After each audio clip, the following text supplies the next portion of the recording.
Eh ben bonsoir tout le monde. Cet après-midi, c'est Paris, puissance 3, Paris, taille patron. Belle victoire à Nice, tout en maîtrise, tout en touché. On a complètement surclassé cette équipe niçoise cet après-midi. Bon, faut quand même dire qu'à leur décharge, Balotelli n'a joué que la deuxième mi-temps. C'est quand même bien mieux que rien. Mais bon, et en plus que ça, avec une équipe remaniée. Comme par exemple El Matador, ou encore qui est resté sur le banc pendant tout le match, ou encore Verratti qui n'est rentré qu'en cours de jeu. Il a fait quoi? Une bonne vingtaine de minutes, alors qu'on menait déjà 2-0. Mais bon, l'homme du match cet après-midi, il n'y a pas photo, il porte le numéro 10, et il a même pris un bout de papier dans la bouche jusqu'à la fin du match. Neymar, qui déjà nous marque un doublé, dont un beau but, le premier du match, et qui ensuite nous a quand même bien régalé dans une position de numéro 10. C'est pas tout à fait son poste, mais il commence véritablement à s'adapter. De l'autre côté, on a également le petit Diaby qui a confirmé son bon match contre Reims. En bref, tout le monde a été bon cet après-midi, enfin presque. Parce que Alphonse, toi, t'as quasiment pas eu d'arrêt à faire. Limite, tu pouvais jouer à FIFA dans tes buts, tellement les Niçois ils étaient pas dangereux.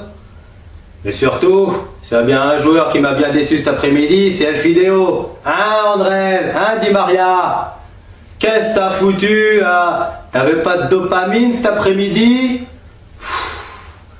Entre transversal raté, mais surtout pas en réussite, tellement maladroit dans ses frappes. T'as pas fini le match, et je pense bien que Touré il n'était pas content cet après-midi.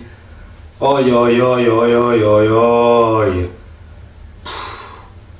T'aurais pu, en plus de ça, c'est le deuxième point noir de cet après-midi, après Di Maria, la finition. Parce que ok, on gagne 3-0, mais avec la multitude d'occasions qu'on a pu avoir, déjà Di Maria qui tire sur le poteau au bout de 5 minutes de jeu, ensuite après, le centre d'Mbappé sauvé par un défenseur.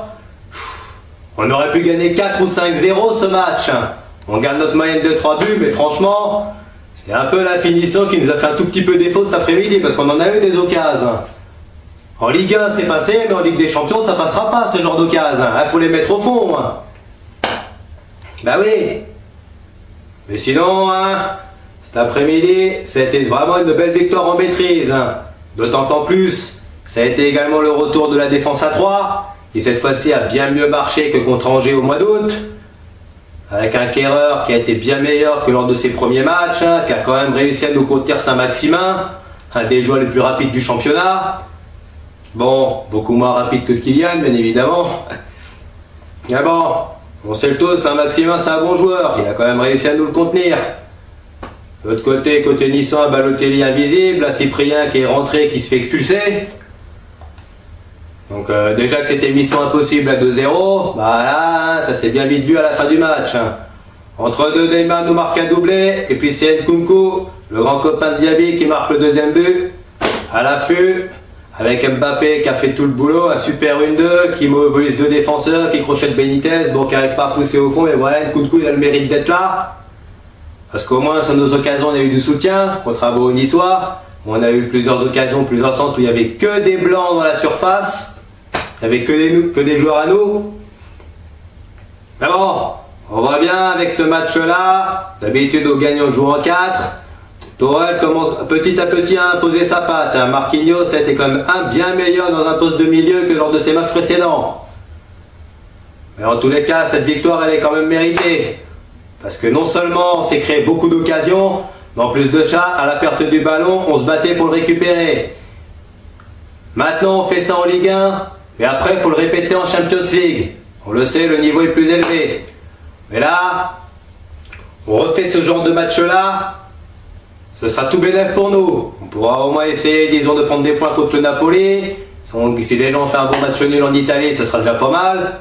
Même si ce ne sera pas le prochain match, puisque le prochain match, ce sera mercredi prochain, contre l'Étoile Rouge de Belgrade.